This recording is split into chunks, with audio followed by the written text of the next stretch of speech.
Mohammed Dejen, é professora assistente na Addis Ababa University. As suas áreas de pesquisa incluem a interação entre lei e religião, religião e direitos humanos, federalismo, direitos de minorias, secularismo, política e governança na África, etnicidade e política identitária na Etiópia. A doutora Lovise Aalen é docente sênior no CMI e é responsável pelos grupos de pesquisa de humanitarismo, Aid and Borders, portanto, ajuda e fronteiras, e democracia e governança. A terceira apresentação que nós havemos de ter tem como título As Metamorfoses do Al-Shabaab no norte de Moçambique, Natureza e Modus Operandi, que é um texto de João Pereira e Salvador Forquilha, mas que vai ser apresentado especificamente por João Pereira. João Pereira é doutor em Ciência Política pela Universidade de Cape Town, é também diretor executivo da Fundação Mecanismo de Apoio à Sociedade Civil e também tem estudado extensamente o conflito em Cabo Delgado. Então, não vou mais fazer essas apresentações, porque já estão feitas, então iria pedir para nós irmos já agora para as apresentações, sendo que cada um dos apresentadores e apresentadoras vai ter 15 minutos e depois vamos ter a parte de questões. Estamos também online, sendo que quem estiver online já pode ir pondo as suas questões no chat. Dr. Simbarashe, Gukurume, please, you can make your presentation. Good morning, everyone.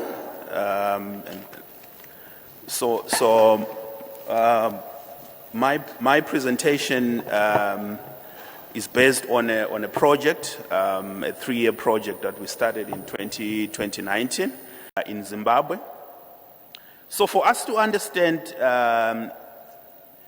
these youth intervention programs in Zimbabwe and indeed in many African countries, I think we need to understand the context in which many young people in Africa are surviving. So within the Zimbabwean context, the country has been experiencing a protracted socio-economic and political crisis for a very long time. I would say starting from the late 1990s. And many young people have been affected by this economic crisis because the economic crisis led to a lot of departure of industry and companies out of the country. It also led to a closure of many other countries that were employing young people. In addition, we have also seen one of the worst hyperinflation in the country, all of which contributed to a massive unemployment and underemployment of young people. So this problem of unemployment and underemployment within the Zimbabwean context has also been worsened or exacerbated by an authoritarian government which sort of marginalizes young people. So there's a very systematic and very structural marginalization within the country where young people find themselves on the margins of the economic situation. So the many young people in the country is similar to what Ausinda Honwana, an anthropologist, referred to as waithood. So I would frame the experiences of young people within the Zimbabwean context as characterized by waithood. And Honwana described waithood as a prolonged and uncertain stage between childhood and adulthood that is characterized by the inability to enter into the labor market and to attain the social markers of adulthood. So many young people struggle to be independent, they struggle to start a family, they struggle to move up from being regarded as youth or as children to adulthood. So there's a lot of literature that has looked at this kind of phenomenon, and the majority of the literature that we have tends to look at the idea of the youth bulge, that many young people that are in waithood, especially in an African context where the majority of the population are youthful. I think from researches that was quite clear that is a very youthful continent. The majority of the people, the population are young people. So there's a literature that has looked at the youth bulge and how this youth bulge is related to violence, radicalization, although there's a lot of debates with regards to the nexus between youth bulge and violence. There is that literature that looks at this kind of nexus, although the nexus is a bit more complicated in many cases.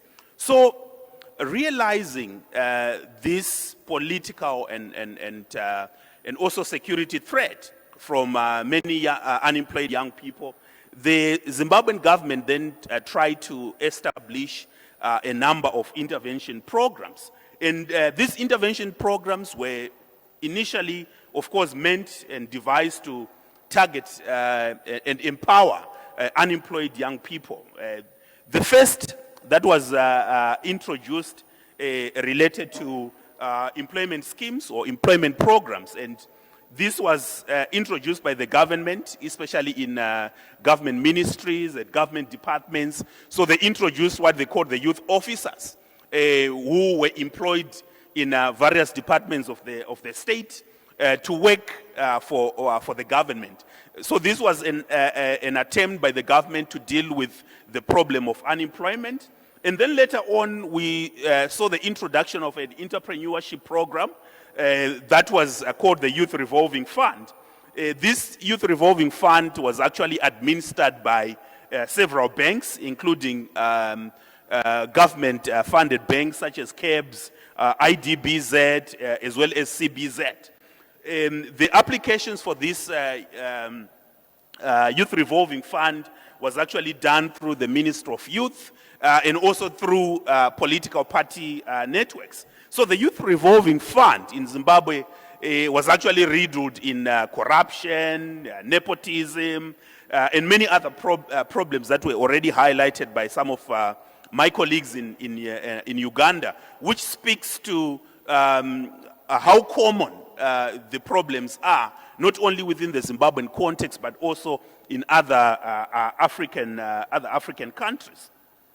So realizing the failure of the Youth Revolving Fund to deal with the problem of unemployment, as well as entrepreneurship in the country, the government sort of tried to make a paradigm shift in terms of its youth empowerment programs. So they realized that many young people, especially those that were affiliated to the ruling parties, NPF, were actually taking these youth funds as more of grants or tokens for political mobilization, for campaigning, especially for the political elites. So many of these young people did not return, in spite of the fact that this was supposed to be a revolving fund where one young person benefits, and when their business grows, they return back the money the next young person benefited. But unfortunately, that was not the case. So the government then launched a commercial bank that was very youth-focused, which they called the Empower Bank. The idea was mooted by the former president, Robert Mugabe, but unfortunately, before he officially launched or established it, he was removed in 2017 through a military coup. So in 2018, the new president, Emmerson Mnangagwa, then launched the Youth Bank, which of course is called the Empower Bank. And Initially, it was capitalized to the tune of 12 million United States dollars. And the bank was, of course, to target young entrepreneurs in various sectors of the economy, such as agriculture, farming, mining, and other innovation startups.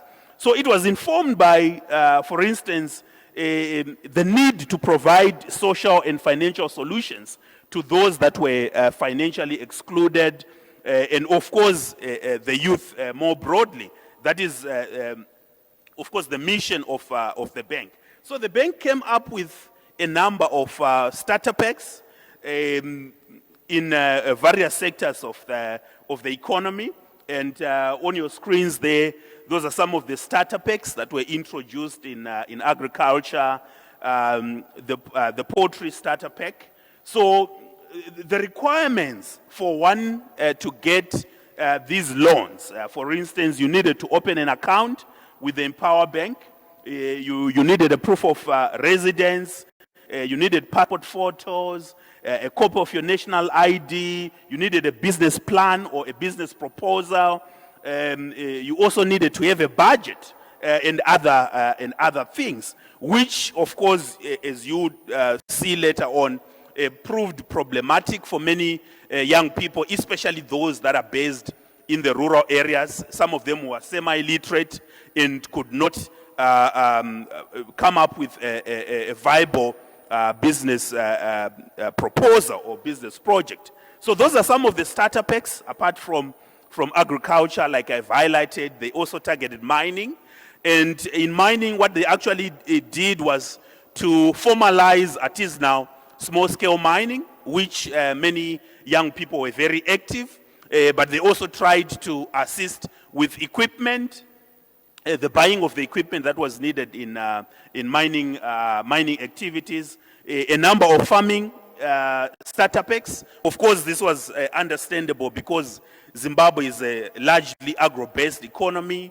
At some point, it was regarded as the breadbasket of Africa before the economic crisis. So the bias in the agro sector with regards to the starter packs is something which, of course, many people have said is an attempt by the government to resuscitate the agricultural sector. There's also the tobacco starter pack, the mining starter pack, which I've already alluded to. So these are some of the starter packs that were introduced under the Empower Bank program. But what were the youth perspectives and interactions with some of these different starter packs that I've talked about? So from our fieldwork that we've started 2019, of course, affected slightly by the COVID-19 and then resumed after COVID, there were concerns, especially with interest rates. I think you could see from some of the provisions in the pictures that I've displayed on the screen that the interest rates was actually 44%, which many people felt that it was extremely difficult. And that meant that many young people could not access these starter packs.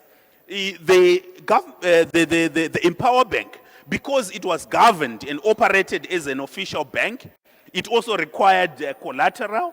And from our interactions and interviews with young people, they highlighted that for you to get a viable loan, you needed to have title deeds, you needed to have a vehicle, a house that you could provide as collateral. And many young people were saying, where can we get all this? So that means most of the starter packs that were introduced were inaccessible to many young people in the country. Although there were other starter packs that had very low and flexible collateral, but you'd actually see that many of these starter packs only offered less than 1,000 United States dollars, which of course would not necessarily do much in terms of transforming the lives and the livelihoods of young people.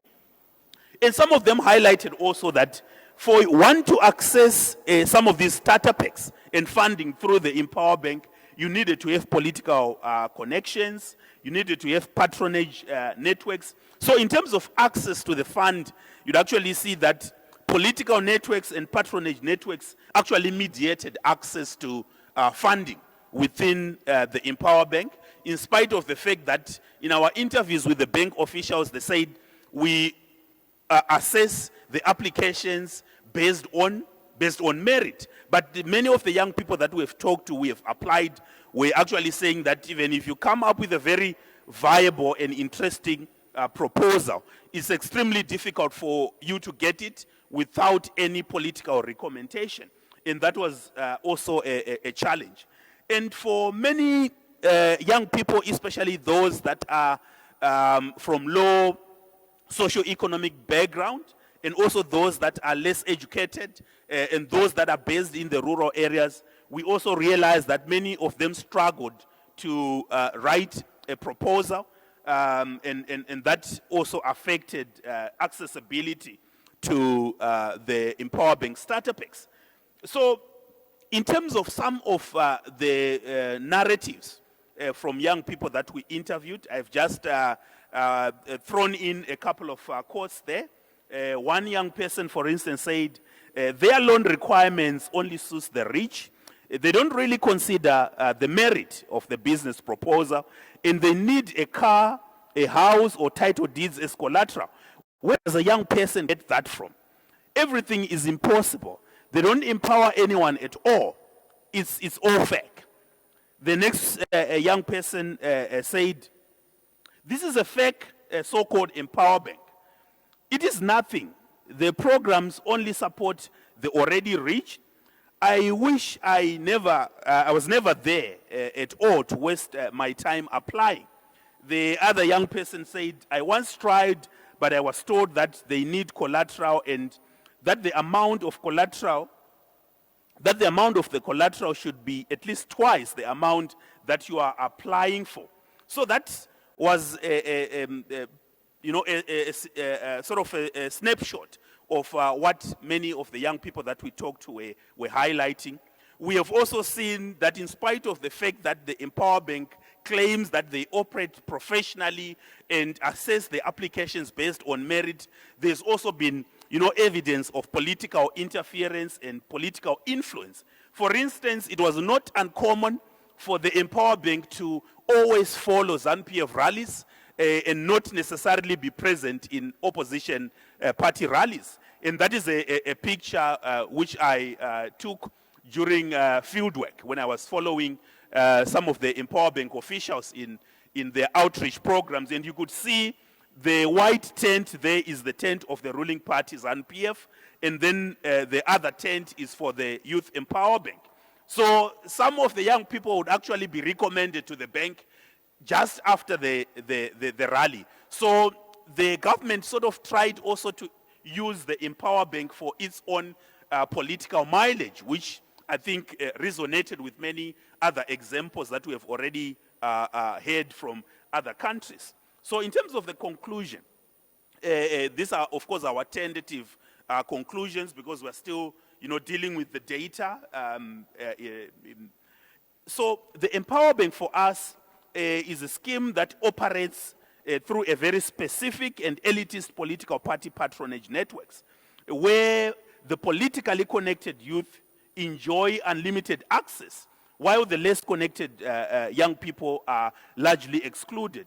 We also conclude that the Empower Bank funding scheme acts as an important regime strategy through which young people are co-opted and incorporated into the machinery that tends to reproduce authoritarian system. However, this co-optation is not always linear and uncontested. Rather, some of the young people actively resist and navigate this patronage trap through several creative ways, including what we call performative allegiance to the ruling party. So they would wear ruling party regalia, they would attend ruling party activities, and do all the other things, but when it comes to voting, they vote the opposition. That explains why the opposition, since 2000, has always been dominating in urban areas, and in some cases recently in the rural areas. So young people in this context are not passive victims of regime strategies, but actually demonstrate their agency and articulate their disillusionment with some of these programs through what we call everyday tactics.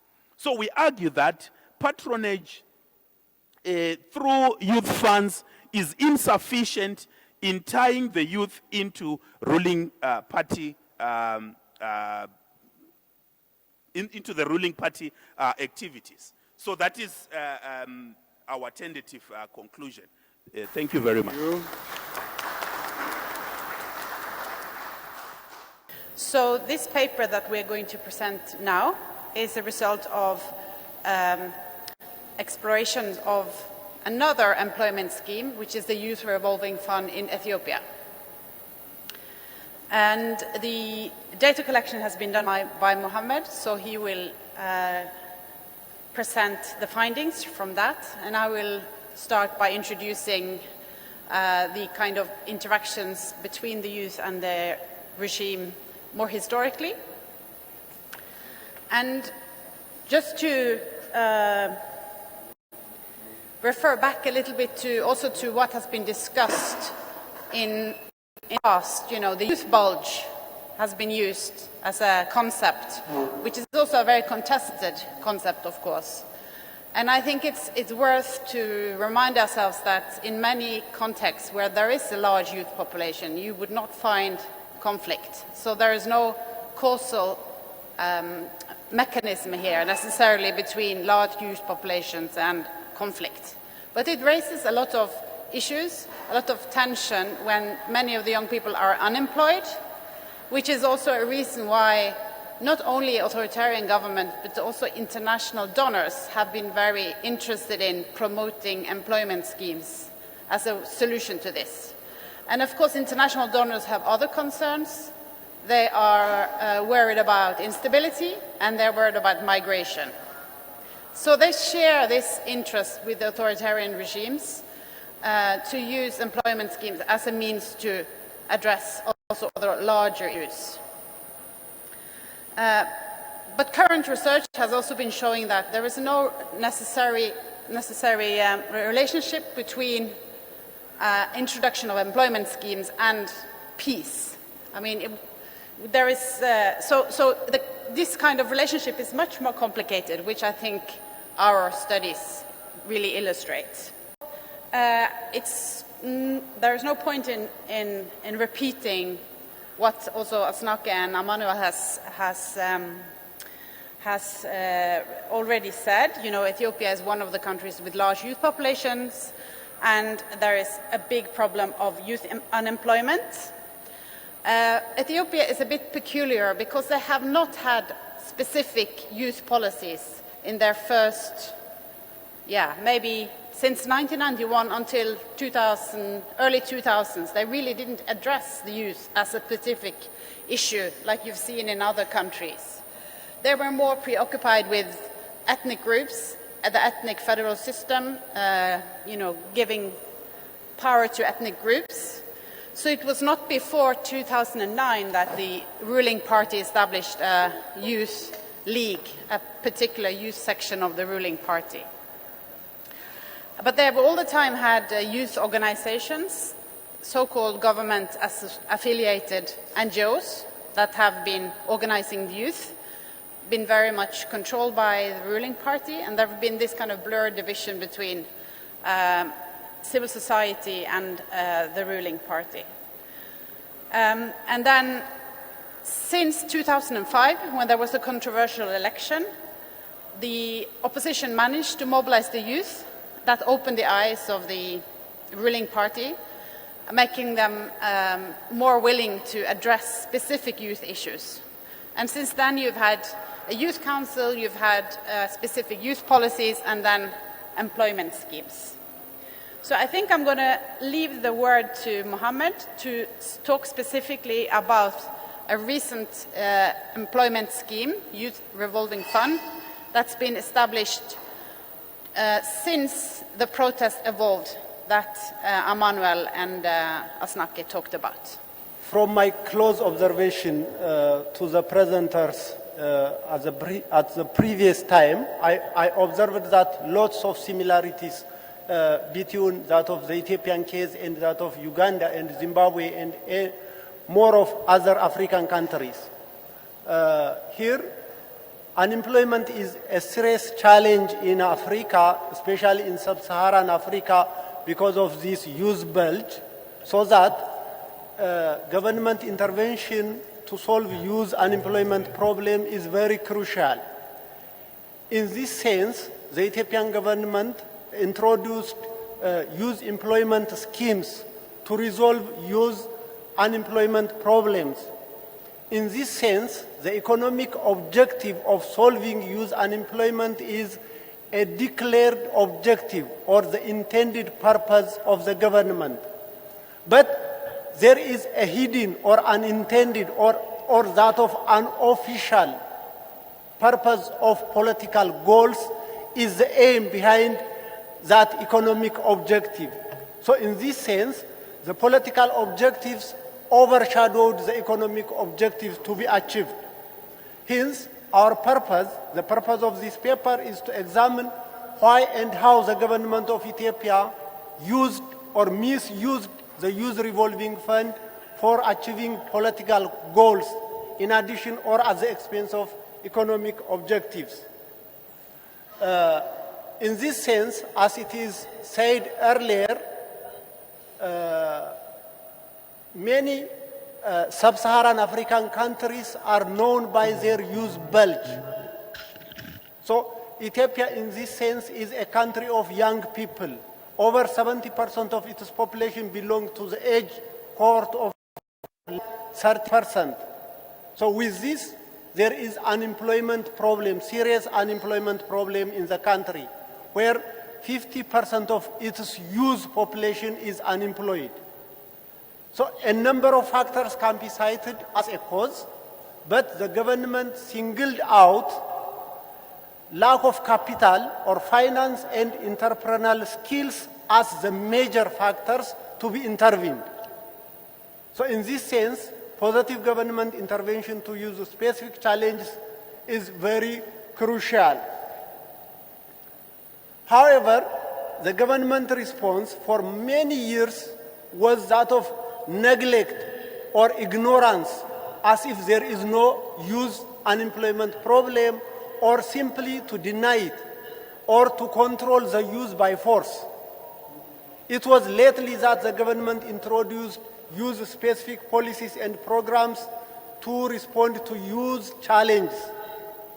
So, youth employment schemes are used as a means to solve unemployment problem. So in this case, the micro and small enterprises were introduced at the end of the 1990s and beginning of 2000s. Later, in 2017, the government introduced a new employment scheme called the Youth Revolving Fund. This was introduced after public protest in the country following the 2005 election result. And it is aimed at appealing to the youth using economic incentives in the form of accessing loans and employment opportunities. So, the introduction of this Youth Revolving Fund was assumed to solve the financial problems of the youth. Nonetheless, due to several factors, as shall we discuss here, the fund did not achieve its intended purpose. So now, we'll see whether this Youth Revolving Fund is used as a political tool or a means for addressing youth unemployment in the country. Generally, as we have said earlier, this Youth Revolving Fund was introduced to solve the youth unemployment problem. This is the declared objective. This is the official objective of the Youth Revolving Fund. Its purpose is to resolve the financial problem of the youth and that of to fill the skill gaps of the youth to be job creators rather than job seekers. The assumption was making financial resource available to the youth enables them to be productive and at the same time engage in income-generating activities. Hence, 10 billion Ethiopian birr, which is approximately 427 US dollar, was made available for the youth to be provided on a loan basis. However, its implementation was twisted by political goals, as we have said. By the way, we cannot differentiate or we cannot separate political goals from economic objectives because the government has certain social, political objectives to achieve through these economic policies. But in most cases, the political objectives has a precedence over that of the economic objective. For one thing, this Youth Revolving Fund was introduced in February 2017, which is the middle of the Ethiopian fiscal year. So it indicates something behind that the government introduced this fund not genuinely to solve the economic problem of the youth, but it was a reflective action that the youth was in protest so that the government wanted to silence the youth through these economic incentives. So unable to control by force or any other restrictive laws, the government introduced these means. So this means that the fund was designed to generate political gains and increase party membership to strengthen its grassroots support. This is what political economy theory affirms. There is a kind of reciprocity. The government wants to control the youth. So there is a need for the government to increase its legitimacy by providing economic incentive for the youth. And the youth are badly in need of job, so that there is a kind of reciprocity. The government benefits from support, from the youth support, and the youth can benefit from that generative resource. As the situation was tense in 2017, as we said, responsible government bodies were simply ordered to disperse the fund to the youth without necessarily following procedural requirements. This was simply an order from the government to distribute for the youth. So in that sense, almost in 2 years' time, the fund was dispersed to the youth without having a guarant to get it back, to revolve it. So what achievements can be taken and what were the limitations in this sense? I can mention 2 important achievements. One is, in the previous time, as we said, control or neglect was not in a position or was not able to help the government to control the youth, so that the government acknowledged at least the enduring structural, institutional, financial, and technical constraints of the youth. This recognition by itself is an achievement because the government recognized the problems of the youth. And making cheaper funds available for the youth, although few benefited from it, is by itself an achievement. It is cheaper compared with other funds. However, there are lots of limitations that should be addressed in order to make it more successful or to support other such kind of funds in the future. One is it lacks smart objectives. There is no smart objective. There is no specific jobs to be created. There is no such kind of indications how many jobs to be created within a certain period of time. And its measurability is also questionable. And its sustainability, realistic, and its time-bound nature has difficulties.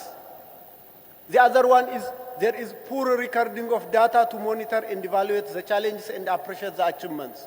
Although there are some kind of reports, annual and biannual reports from government offices, there is no such kind of detailed records in that sense. The other one is misappropriation and corruption by government officials in distributing to beneficiaries is another challenge. Lack of clear communication about the fund to targeted youth population. Even some of the youth are not aware. The opposition party, those who support the opposition party are not aware even about the availability of the fund. And what kind of responsibilities have the youth is not clearly communicated. Lack of accountability of the beneficiaries is also another problem. Many of them consider it as a gift, as a grant from a government. Procedural bottlenecks to access the fund also makes difficulties to access the fund. The other one is there is a tendency to consider it as a political tool. As I said, it was introduced at the middle of the year, at the middle of the fiscal year, and at the same time, there is a perception that the government wanted to control the youth so that the fund is made available for this purpose. Our conclusion, usually authoritarian regimes largely depend on repression and co-optation to control power and maintain dominance. This is the usual method of authoritarian regimes to control power. As it is said earlier, the former is maintained by using force, but the latter is on the basis of redistribution of economic resource. Authoritarian regimes are the one who control the resource and decide who gets what. So in this sense, empirical evidences in Africa, from Tanzania to South Africa, from Kenya to Uganda, as empirical studies indicate, rulers maintain political dominance through patronage politics. This economic incentive is used as a means of controlling power. National youth funds are misused or misused to recruit party membership and used as strategies of political dominance. Ethiopia is not an exception in this case. Our studies, our findings also confirm this. Throughout Ethiopian history, rulers used economic resource and patronage politics for buying loyalties and survival strategies. As our findings confirm, the Youth Revolving Fund was introduced in 2017 under the pretext of solving the unemployment challenge of the youth, but it was distributed without having clear criteria of selection and a guarantee for getting back the money to revolve for other beneficiaries. Almost all our informants indicate that all the fund was distributed, but with minimal, if none, return rate at all. So it is completely a waste. It was even regarded as a gift, as we said, for the youth so that beneficiaries don't feel obliged to return back. Some of them even used for migration to Europe or to Arab states using that money. So that some of them even changed their address not to return back that money so that it is a loss in that sense. Although the 2018 political reform in the country are hoped to bring about changes, it reveals more of continuities than change. Despite rhetoric for privatization and reducing the role of government in economic sectors, the major means of economic activities remained in the hands of the government. Land and other important means of income are now being redistributed by the government to those who are supposed to be loyalists. Employment opportunities and urban land, as was the case during the previous regimes, are now being made available for government supporters. The 2017 Youth Revolving Fund, though a good initiative designed to tackle the social and economic problems of the youth, failed to achieve its goals. It was distributed without providing the necessary entrepreneurship and skill trainings for the youth. The political goal of silencing the youth were given precedence over youth skill development. Hence, our recommendation is there must be a need to depoliticize it, although it is very difficult, as said earlier. depoliticization of this fund is very important, in the sense that although the government wanted to achieve some political goals, but it has to be used to achieve economic objectives. So that this is my last presentation, and thank you very much for listening.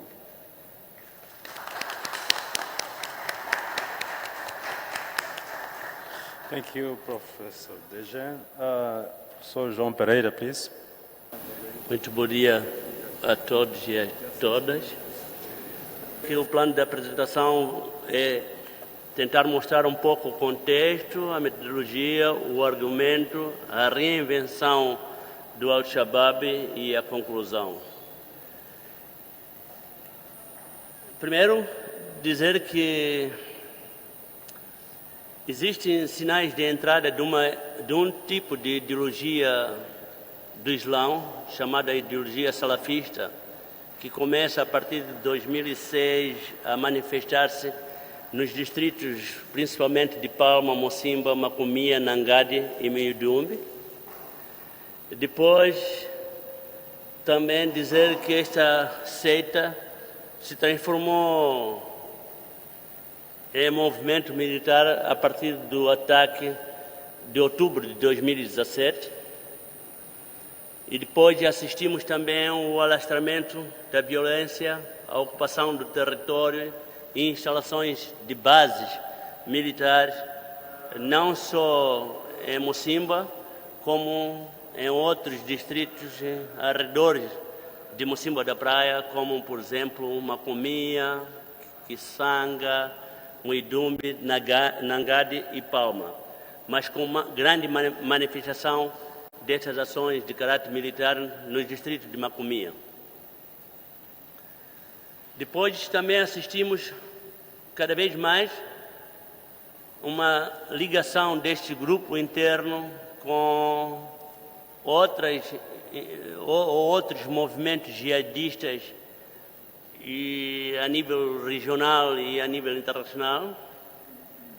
E o ataque a Palma marca um ponto de viragem deste movimento que era puramente religiosa para passar a ser um movimento de caráter militar. Depois também assistimos durante este período da evolução do próprio conflito, a entrada de tropas estrangeiras, neste caso Ruanda e da SADC. Assistimos também uma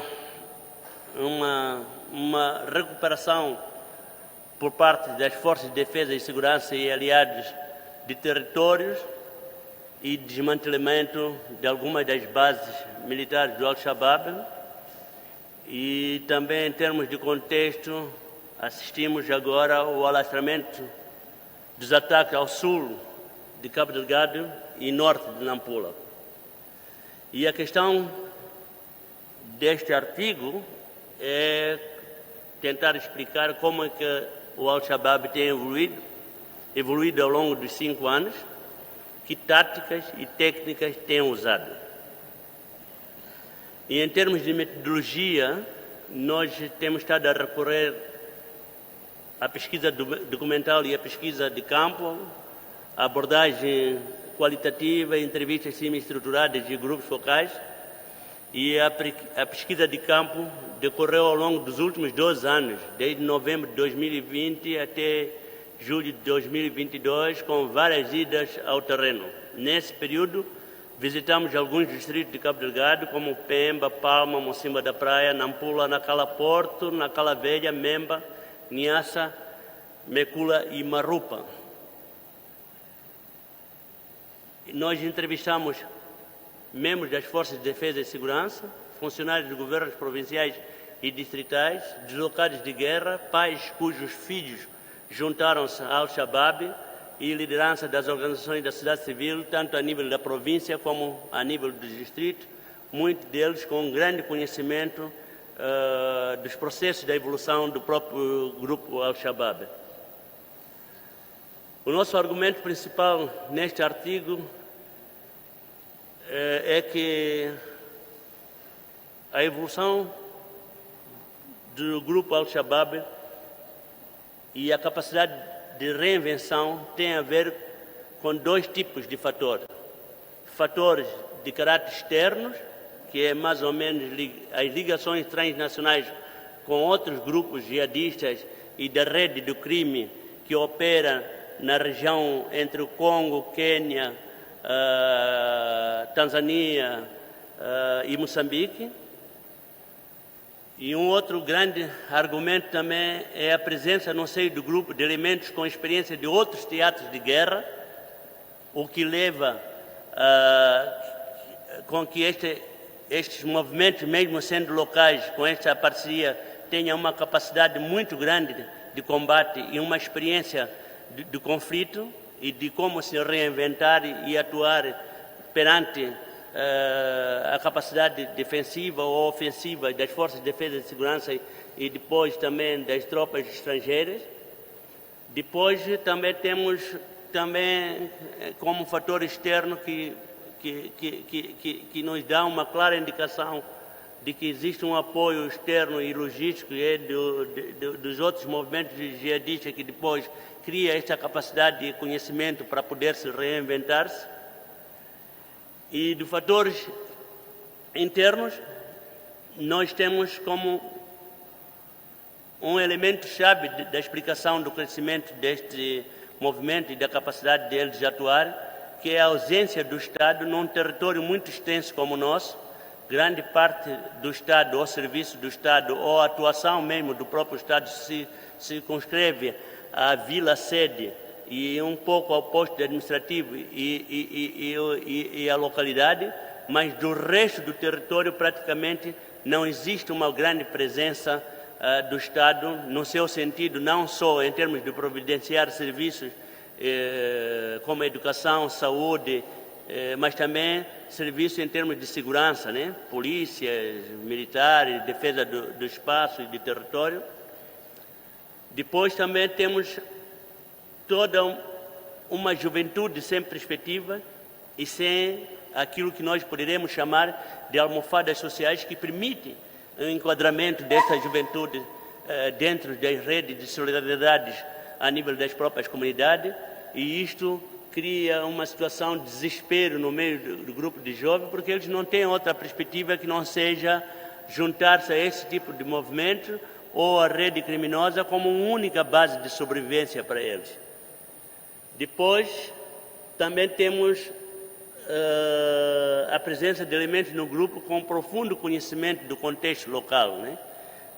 Vocês, se forem a ver nos discursos locais, muitas das vezes nas entrevistas, eles dizem que uma das coisas que faz com que esses grupos tenham uma grande capacidade é o fato deles terem aqueles indivíduos chamados o olho do mato. O olho do mato são jovens locais, ou velhos, ou alguém da própria comunidade, que tem um grande conhecimento das florestas, dos lugares, por exemplo, que foram utilizados durante a Guerra de Libertação como esconderijo para a atuação dos guerrilheiros de Frelimo, e, por outro lado, também durante a Guerra de 16 anos.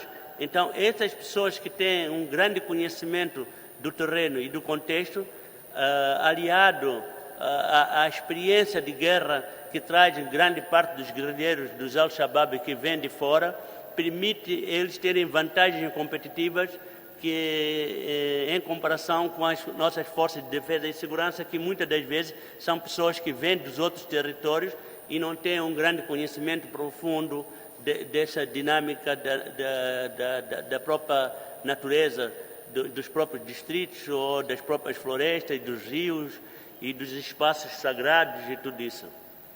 Então, e depois nós temos aqui a capacidade de reinvenção do Al-Shabaab. Muita da gente pergunta por que esses grupos matam os outros muçulmanos quando eles também são muçulmanos. Então, a resposta que é dada na base das entrevistas que nós fizemos é de que dentro do Islão, principalmente dentro das correntes ideológicas do islamismo, nós sempre pensávamos, ou grande parte de nós que não tínhamos um conhecimento profundo do Islão, pensávamos que o Islão é uma corrente religiosa que não tem uma diferenciação em termos de ideologias. E dentro dessa diferenciação do Islã, existe aquilo que eles chamam de wahhabismo e outros até chamam de salafismo, e dentro do salafismo existe uma corrente que é muito dominante, que é o takfirismo, que é uma corrente ou subcorrente do wahhabismo, que classifica todo outro muçulmano que não segue a tradição islâmica, que as suas mesquitas não têm uma característica idêntica das mesquitas pela qual esse takfirismo tem, e por outro lado, esses indivíduos têm uma interpretação do Islã completamente diferente do aquele Islã tradicional que a gente tinha em Moçambique, porque eles não permitem nenhuma relação, por exemplo, das suas lideranças com as estruturas do Estado, não permitem que os seus filhos vão à escola de Estado, não permitem que as suas mulheres participem em convívios que envolvam, por exemplo, outro tipo de religiões ou outro tipo de afiliações políticas que não sejam afiliações ou valores pela qual elas defendem. E sendo assim, então eles classificam todos os outros muçulmanos como kafiris, pessoas que não merecem respeito e que devem ser mortas, porque é a única maneira deles se libertarem do domínio dessa gente dentro de um determinado território. E, por outro lado, nós assistimos também a reivindicação de todos os ataques feitos pelo AISA, e a guerra é vista como se fosse também um instrumento de propaganda do próprio movimento transnacional. É por isso que muitas das vezes pequenos ataques e o fato deles conhecerem muito bem como utilizar as redes sociais e sabem de antemão de como é que os órgãos nacionais e internacionais podem disseminar e dar-lhe a propaganda necessária, mesmo que este ataque seja de pequenas dimensões. Então, é dimensionado de tal maneira por causa do envolvimento de outros grupos que muitas das vezes não operam no teatro nos distritos de Macuane ou mesmo em Nangade, ou em Kisanga, ou mesmo em Palma. Então, o fato de ter esta ligação e o fato de apresentar, por via dessa ligação, de que este é um conflito entre esses muçulmanos e os infiéis, principalmente os cristãos, incluindo as elites do Estado moçambicano, não é por acaso que eles, quando operam em cada um desses distritos ou aldeias, as primeiras coisas que eles fazem é atacar todas as instituições que, direta ou indiretamente, têm ligação com o Estado ou com o partido ou com a antiga liderança islâmicas locais. Depois, nós vemos que na primeira fase do conflito há uma ocupação lenta dos territórios, principalmente dos territórios onde a presença do Estado era muito limitada, que são as aldeias muito remotas, mas gradualmente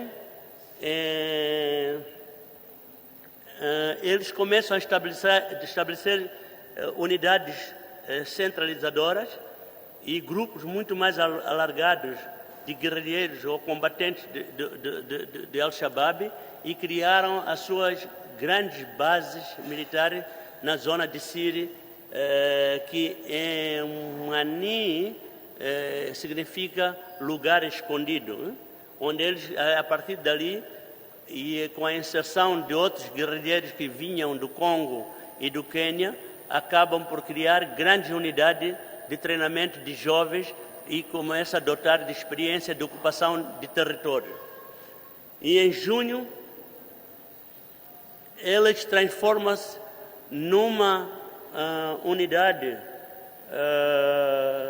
não só religiosa, mas uma unidade político-militar, e que tinha uma base ideológica muito forte e tinha um sentido e uma projeção internacional também muito bem consolidada, e queriam mostrar-se já não como um movimento religioso, mas um movimento político-militar. Queriam controlar o território e fazer a gestão desse mesmo território com base nas doutrinas pela qual elas defendiam.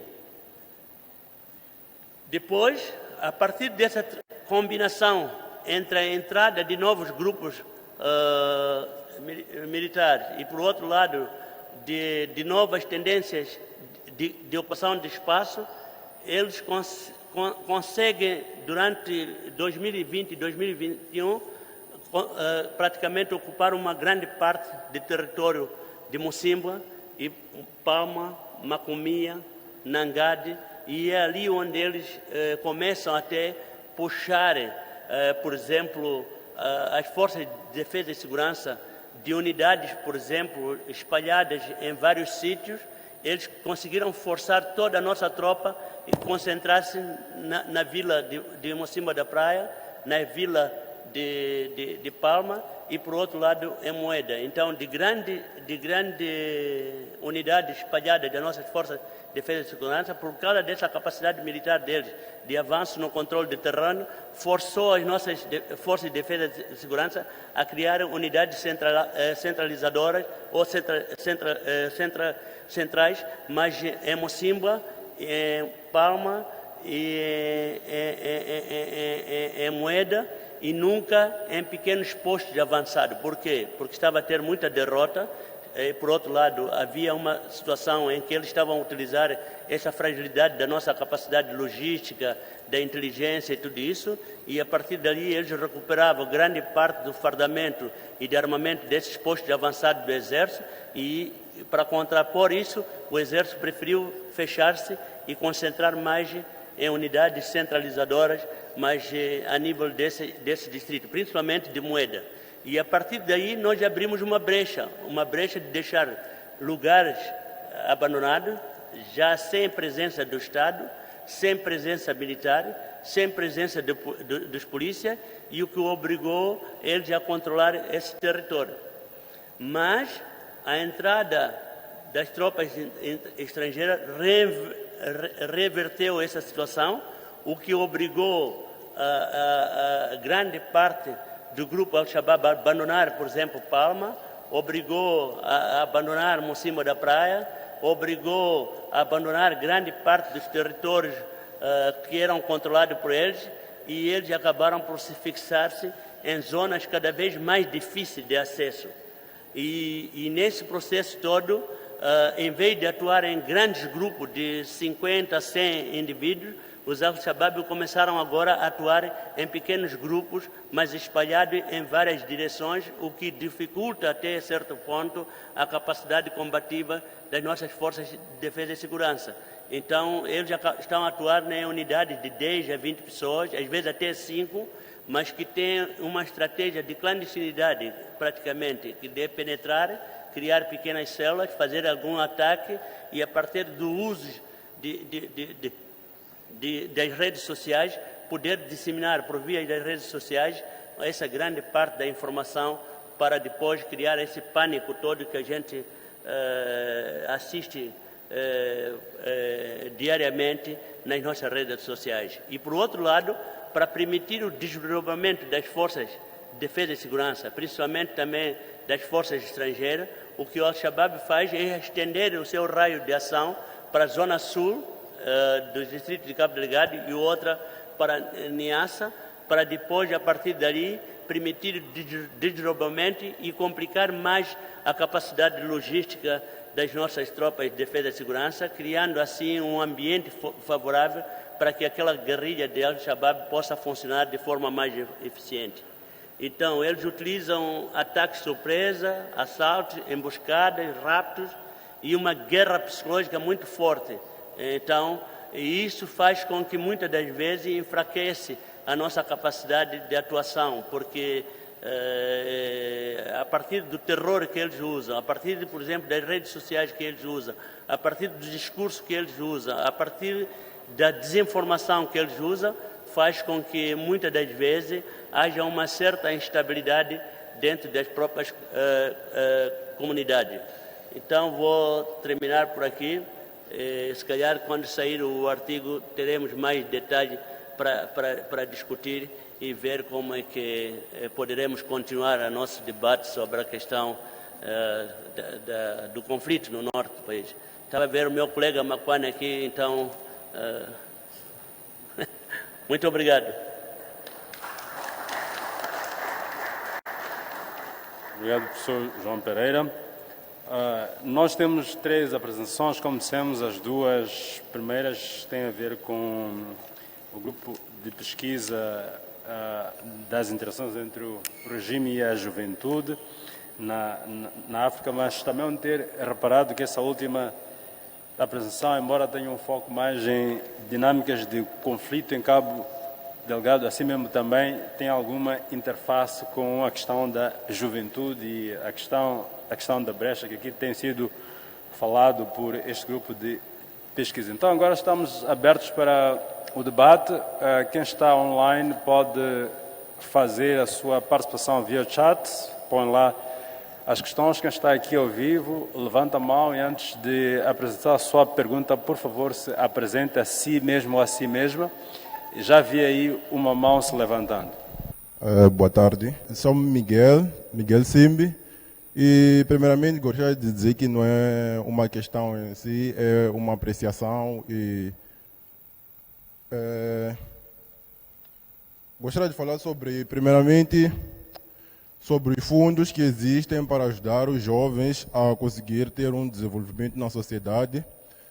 Sabemos que todos os países têm fundos para jovens, mas no nosso país, ou aqui em África também, isso não é colocado em vigor. O governo sabe que os jovens são a maioria, visto isso, no período das eleições, eles fazem várias promessas abrangendo os jovens, colocando o jovem em primeiro lugar, mas quando já chega o momento de tomar posse, o momento de colocar tais promessas em vigor, nós vemos que isso não é feito. Então, vemos muitos jovens marginalizados, muitos jovens fora de si e que seguem outras convicções, vendo que as promessas que foram colocadas pelo governo não estão a ser executadas, não estão a ser exercidas. Também falando em relação à guerra, ou falando no grupo Al-Shabaab, o que tem acontecido é que muitos jovens, vendo que o governo, vendo que o país ou o elegido para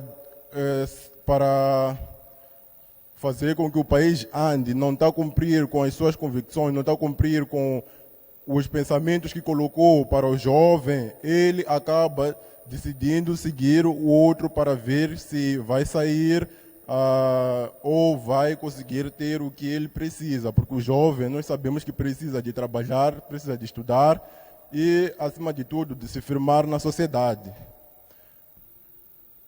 Em relação ao jovem, também falam sobre o desenvolvimento, sim. Dizem que o jovem deve desenvolver, mas nós sabemos que para desenvolver ele precisa de alguma escola, precisa de algum estudo, precisa de alguma certa formação. E nós vemos que a formação única que é dada aqui no nosso país, a maior parte da formação que sai é sobre os jovens serem polícias, serem soldados.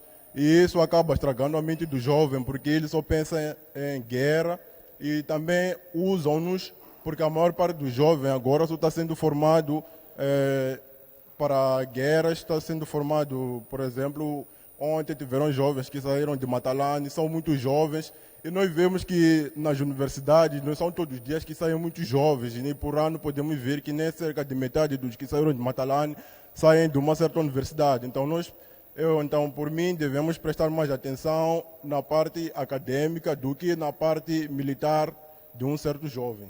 Obrigado. Yeah, so I'm Kutsani Ndlovu. A PhD candidate at the University of Johannesburg. So we all know that politicians are concerned with power, either retaining it or winning it, and they'll use every opportunity that they get to do that, right? So is it possible to have sort of like a win-win situation through these schemes, right, where the political objectives are achieved as well as the economic objectives, right? So at the end of the day, there's sort of like a mutually beneficial sort of like situation, right? So politicians retain their power, they gain more support from the youth through these schemes, and the economic objectives are also achieved. So is it possible to achieve that through these schemes? And then also, question number 2, I think both case studies from Zimbabwe and Ethiopia, it seems like these schemes are prone to sort of like manipulation by the political elite. So my question is, what is the alternative then? If these are not working, what is the alternative? How do we then make sure that we still try and empower the young people, but not necessarily using these schemes that are prone to political manipulation? So what is the alternative? Thank you.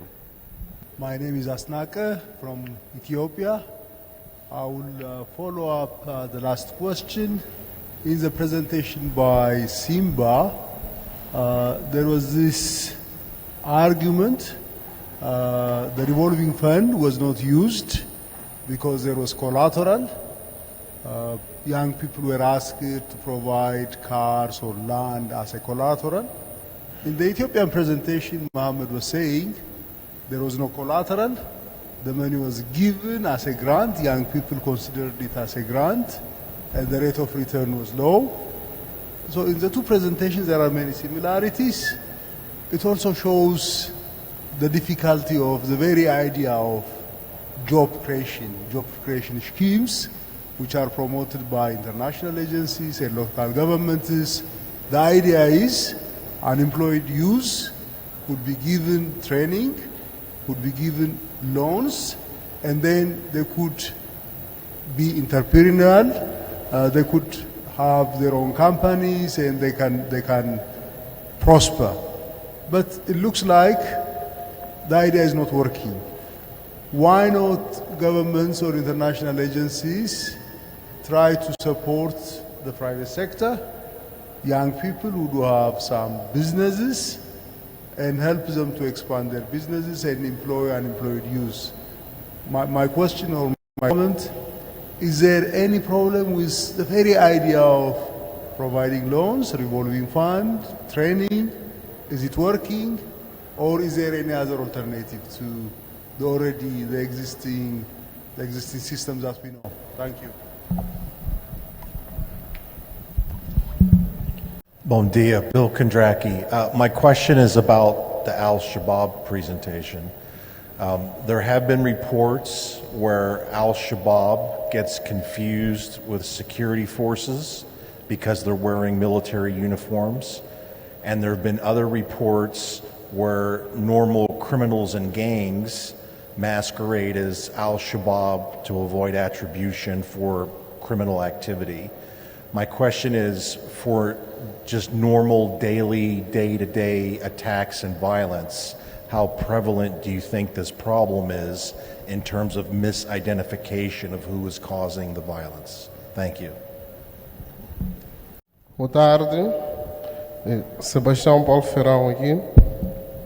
Sim, gostaria de saber do Dr. Pereira e quais seriam essas almofadas sociais para fazer adormecer a juventude ou fazer esquecer esses caminhos maléficos para a sobrevivência, uma vez que temos tantos programas governamentais, parece que não surtem o desejo que muitos almejam. Ponto número 2. Não será o momento de se encerrar ou se manter um controle mais cerrado na fronteira de Negomano? Não seria o momento ideal para se estabilizar um recolher obrigatório nos distritos fronteiriços de Cabo Delgado e Niassa? E ponto número 4, limitar-se à entrada de estrangeiros neste país ou fazer-se um cadastro sério. Muito obrigado. I have a kind of a question or a comment to Lovise and Mohammed for the portrayal of the Youth Revolving Fund in Ethiopia. And so I think you put through a very interesting analysis which point to two conclusions. One, you conclude that it doesn't reach its policy objectives. But then on the other hand, you say you have a very nice presentation of how it was introduced in the middle of the fiscal year, and it was an immediate reaction to a political problem, which were youth protests. So my question is, this is merely a comment of fine-tuning your analysis, because I think in a way if you ask yourself the question, what was the real objective? Was it really to reduce youth unemployment and create a successful employment program? Or was the real objective really to solve an immediate political problem by throwing money at it, handing out some money to youth and see if you could stagger the youth revolt there and then by pushing out a little bit money and co-opting a few and creating hope for quite a few more and acting like you're doing something about it. Yeah. Muito obrigado. Deixe-me só rapidamente ler aqui as questões que estão também no chat. Há questões do Michael Sambo. For the first presenter, it's you, Simba. I would like to know what is, not me, it's Sambo actually. I'd like to know what is the factor of exclusion for accessing the funds from the youth bank. I think that it's the power bank or empower bank. Empower bank, exactly. Is it the collaterals asked by the bank or the party affiliation? How do the bank filter the partisan and non-partisan youth to access the fund? Did you interview the youth and accessed fund that accessed fund? If so, how do they responded about the process which led them to access the fund? So this is the question to Simba. Professor Pereira tem uma questão, mencionou a corrente islâmica radical, que é nela em que o grupo Al-Shabaab tende a se afiliar. Mencionou também a reivindicação dos ataques pelo ISIS. Gostaria de perceber qual é a ligação que faz entre o ISIS, a corrente islâmica radical e o Al-Shabaab em Cabo Delgado. Adicionalmente, gostaria de saber qual é a real ligação existente entre o grupo local Al-Shabaab e o ISIS. É uma ligação meramente ideológica ou tem componente financeira e outras componentes? Então, we are running out of time, and we are recommended to try to finish this session on time, which will be impossible. Let's at least not be so late. So I would give maybe 5 minutes to each presentation to try to summarize the main points. Is this okay? Okay. Yes, please. I'll start by Simba, please. Yeah. Prof. Simba, please. Yeah, thank you very much. I think most of the questions for me came from Michael on the Empower Bank, and I think the other question also applies to everyone with regards to the alternative in terms of what could be the alternative, given that most of these interventions programs are not working in many countries. So I'll try to respond to what is the factor of exclusion for accessing the funds from the youth bank. I think what I would say with regards to exclusion and inclusion with the Empower Bank is that some of the techniques of including and excluding are implicit. and of course hidden. But what we have noticed is that they are very intersectional techniques of excluding people that we have identified along class lines, along politics lines, along gender lines, and also along disability lines, because there is no affirmative action with regards to, let's say, people living with disabilities. So what we have realized is that the majority of the people that have benefited so far are actually male beneficiaries, meaning to say that there are very few young women that have benefited from this Empower Bank. And I think that is also similar to the revolving fund that came before it. We can also make that, that argument. So the Empower Bank is really viewed as an elitist kind of intervention, in the sense that even young people that are within the ruling party, it's not everyone who actually benefited. So you needed to have very influential and very elitist political party networks for you to access the fund. So there's a lot of disillusionment, even within the political, the ruling party, especially those that are in the grassroots, without access to some influential politicians. So it's also something that is linked to class, and something that is also linked to politics. So there are very implicit techniques of inclusion and exclusion. With regards to how the bank filters parties and non-parties and access to the fund, what we have realized is that some young people that are politically connected to the elites, if you get a recommendation, let's say from the president's office, or from the Minister of Finance, or someone who is very influential within the party, the chances of you getting that fund is very high. We had a very interesting case of a young person who, with colleagues, actually started a pharmacy. Initially, he was turned down. But when he went back with a very powerful political influence and recommendation, the funding was actually approved within a few days. So this is a young person who had been turned down to say, no, your documents are not in order. We are actually running out of money at the moment.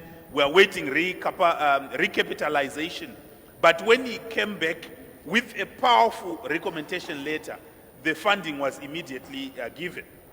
Then, of course, we have other well-known politically active young people, either in the opposition parties or in the ruling parties. So those that are very active and influential in the ruling party, in most cases, it's almost automatic that they get access to the funds.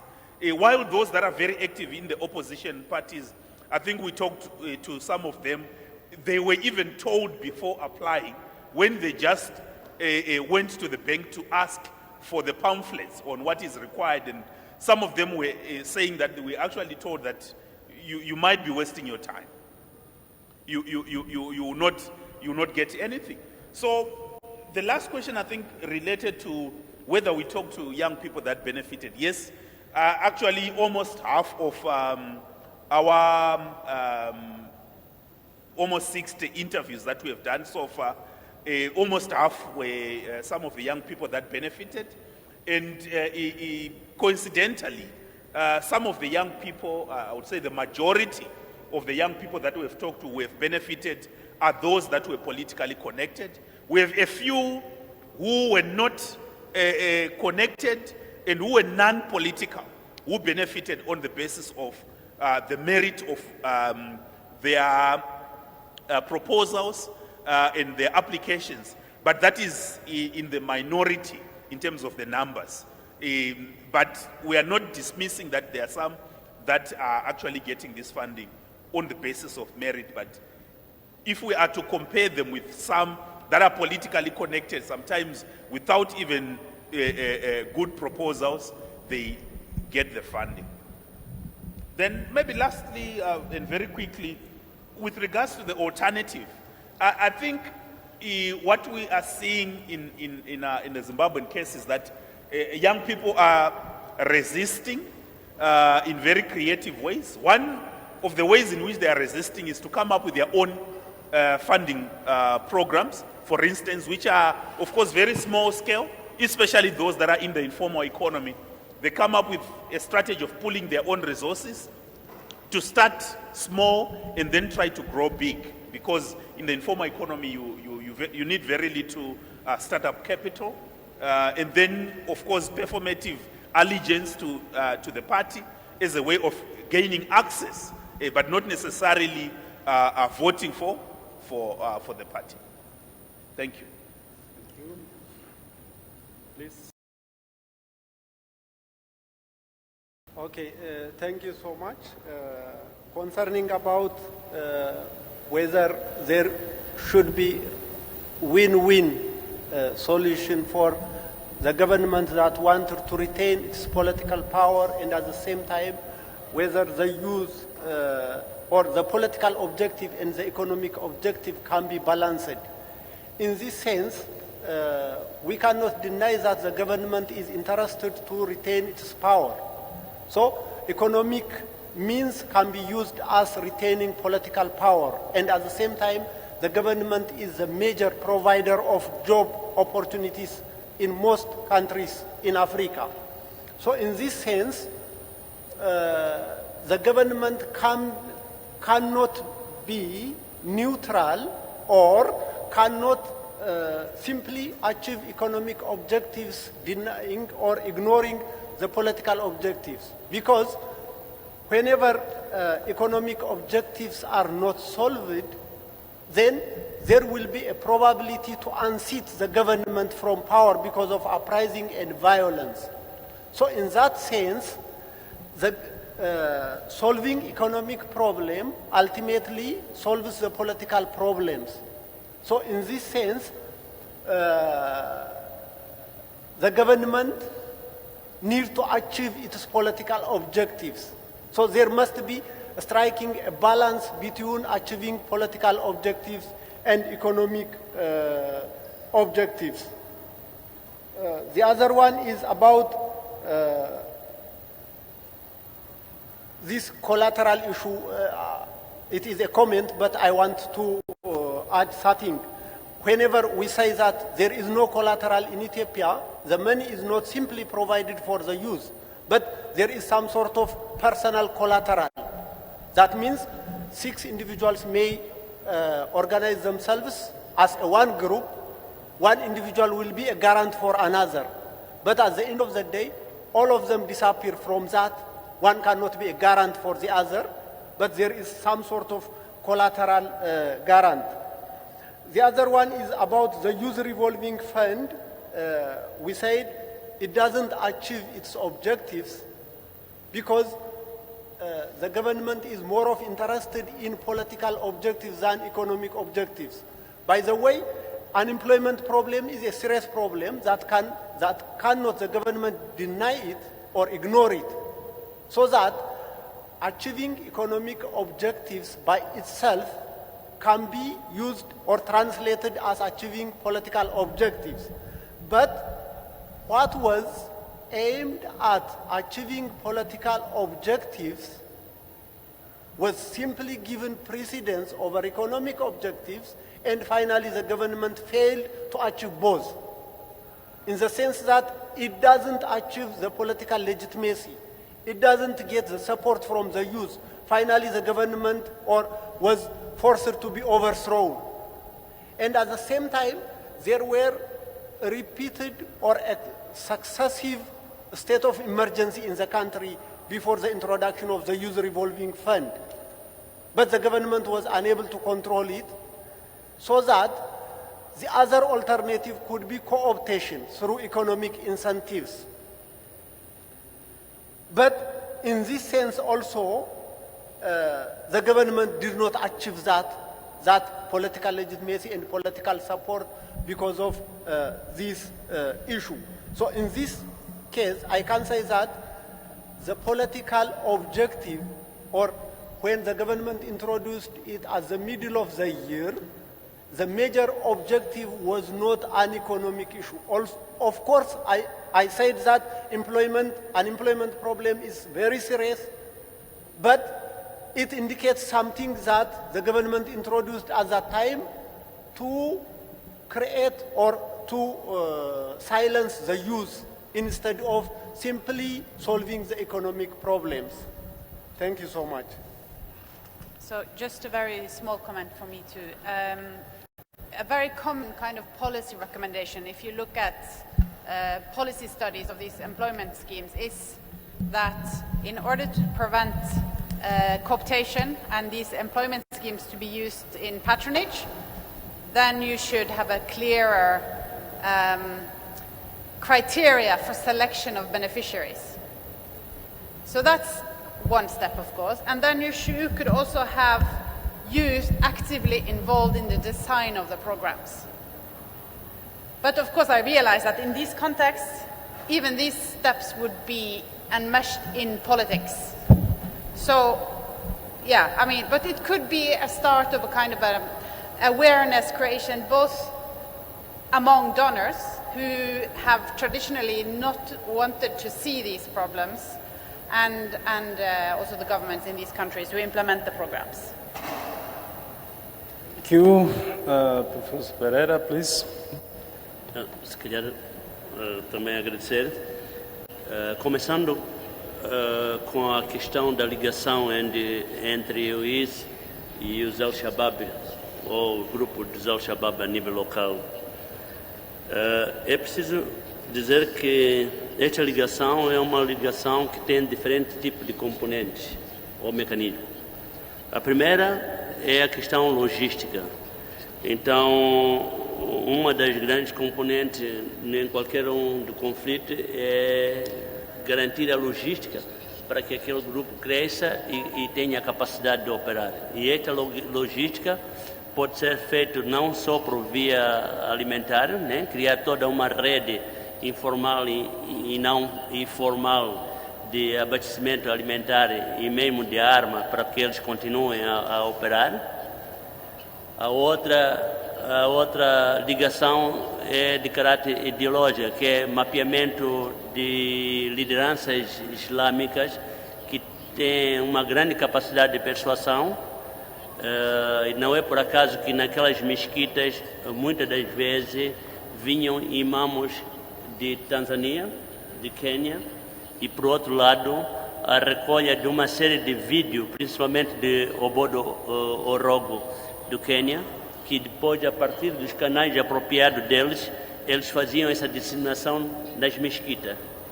E, por outro lado, todos os imãs, por exemplo, como é que funciona o processo da radicalização e como é que isso se espalhou rapidamente?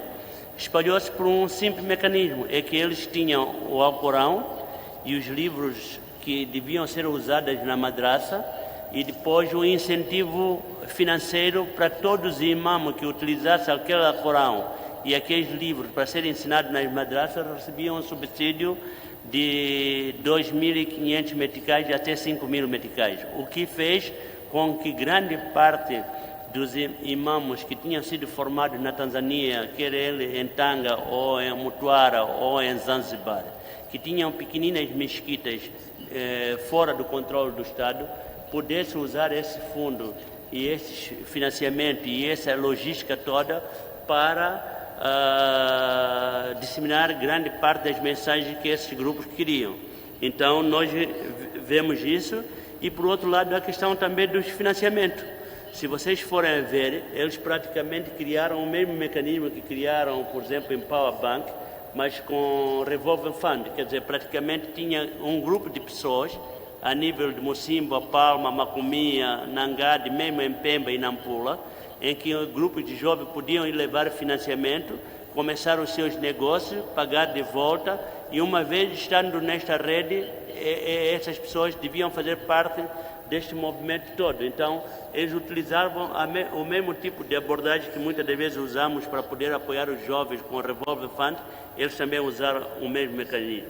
Agora, a questão da fronteira, é verdade, quanto mais e eficaz formos em termos, por exemplo, de controle das fronteiras, em termos, por exemplo, de controle do comércio fronteiriço, quanto mais eficaz formos na questão do controle da vinda e saída de pessoas de fora do nosso território, mais fácil iremos controlar também o alastrar desse tipo também de ideologia. Mas esta não é a solução. Porque temos que ter uma abordagem holística. Por exemplo, temos que começar a discutir a questão do falhanço do sistema de segurança deste país, né? Para começarmos a entender por que, por exemplo, nos últimos 10 ou 20 anos, o CISI falhou, o sistema de informação deste país, de inteligência deste país. Por que falhou? Porque nós, durante todos esses anos, durante 20 anos, arrebentamos com tudo que é a cadeia de informação deste país, da contra-inteligência e inteligência. Dizíamos, por exemplo, que os secretários dos bairros não servem, que a questão de guia de marcha não servia, a questão, por exemplo, a forma que criamos o CISI como se fosse um demônio, né? Então, sem saber que em todas as partes do mundo existe uma rede de inteligência do país que é para proteger o território. Mas nós aqui vemos o CISI como se fosse um demônio. Se alguém de nós formos chamado, por exemplo, para ir ter com o diretor-geral do CISI, ou diretor operacional, ou diretor provincial, já temos um bloqueio mental. Pensamos que aquilo aí é uma coisa estranha a nós, como Estado, como governo, como tudo isso. Então, precisamos também de reinventar um pouco e começar a discutir toda a problemática de defesa e segurança desse país, mas incluindo também as redes de inteligência deste país. Então, precisamos de fazer essa discussão. Então, enquanto não melhorarmos a inteligência, a rede de inteligência, não há melhoramento em termos de defesa de nada neste território. Porque mesmo o próprio exército, para operar no terreno, precisa de uma boa inteligência. Então, quando a gente discute a questão, por exemplo, de empoderamento ou da reestruturação do Ministério da Defesa e Segurança, né? Ou Ministério da Defesa, nós quando falamos de treinamento, quando estamos a ver os apoios todos, mas pouco falamos do CISI, pouco falamos de outras unidades de inteligência. Então, temos que reestruturar ou começar a discutir a questão de defesa e segurança numa perspectiva holística também. Não só em termos de defesa e segurança como tal, mas como é que a questão de defesa e segurança entra dentro do processo da lógica de desenvolvimento desse país. Será que é possível desenvolver o país investindo pouco no exército? Se nós formos a ver, por exemplo, países muito consolidados, vocês vão ver que há um grande orçamento que também é alocado ao Ministério da Defesa, ao interior e tudo isso. Então, nós em Moçambique, o que é que fazemos? Então, achamos que para a educação, melhorar a saúde, melhorar o serviço do Estado sem defesa e segurança, vamos criar estabilidade. Mas acho que não. Temos que encontrar um balanço entre diferentes componentes e como vamos reconstruir o país tomando em consideração estas componentes todas. Então, é muito importante isso e é muito importante também começarmos a pensar e interrogar todo o processo de desenvolvimento deste país. Por exemplo, se nós formos a ver os financiamentos que os doadores põem no país na área de livelihood, na área de criação de emprego e tudo isso, por que não são sustentáveis? Então, temos que começar a discutir não só a nível, por exemplo, do Estado só, mas também a nível dos nossos próprios parceiros internacionais, a nível das próprias organizações da sociedade civil, para começarmos a interrogar onde é que estamos a falhar e por que estamos a falhar. Nós estamos a ouvir, por exemplo, milhões e milhões de dólares americanos. Eu tenho estado muito tempo agora em Palma, muito tempo da praia, e tenho andado por esses distritos todos, em Memba, Angoche, Nacala e tudo isso. Toda a gente diz, os jovens lá dizem, todos os meses estamos a ouvir Banco Mundial, estamos a ouvir a União Europeia, estamos a ouvir MAS, estamos a ouvir esses a anunciar milhões de dólares. Mas esses milhões onde estão? Com quem fica? Por que nós não estamos a beneficiar? Então, isto tudo cria expectativa no meio daquela juventude toda e pensar que nós que estamos no Maputo, ou nós que estamos nos grandes centros urbanos, é que estamos a comer o dinheiro em nome deles. Então temos que também pôr travão nos anúncios de grandes programas que depois não têm um impacto muito direto na vida daquelas mesmas populações. Você tem anúncios de 100 milhões de dólares para a Zona Norte e depois vem uma ONG que está a gerir aqueles 100 milhões de dólares a construir uma grande infraestrutura em Cabo Delgado, e o jovem estava a perguntar, então o nosso dinheiro vai para a infraestrutura ou devia vir para nós? Então temos que começar a discutir isso, mesmo com os próprios doadores, temos que ter coragem de discutir com eles e que alguma coisa está errada nesse processo. Falar, e certamente vai haver muitas oportunidades ao longo desses dias para que falem com qualquer pessoa que esteja aqui, assim como do outro lado. Então, eu queria pedir palmas a este painel e este módulo de uma forma geral pelo excelente debate que houve.